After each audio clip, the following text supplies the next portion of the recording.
ربیع الاول کے بابرکت مہینے میں وہ صبح طابع روشن ہوئی جس کا انتظار زمین و آسمان کو تھا، شمس و قمر، بحر و بر، جن و انس جس کے منتظر تھے۔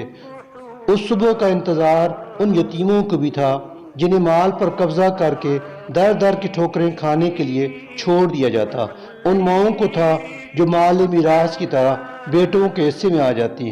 زندہ درگور کی جانے والی لڑکیاں بھی اس کے انتظار میں تھیں۔ کفر و شرک کی نحوست سے تاریک فضائیں اس ہستی کے منتظر تھیں جو انہیں توحید کی روشنیوں سے منور کر دے، الغرض جن کی آمد کا زمین کا ذرہ ذرہ منتظر تھا۔ وہ دعائے خلیل، نوید مسیح، بشارت انبیاء علیہ السلام اس صبح دنیا میں تشریف لائے۔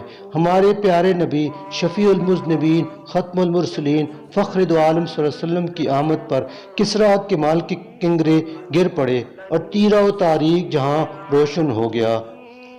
اللہم صلی علی محمد وعلی آل محمد وبارک وسلم وصلی علیہ۔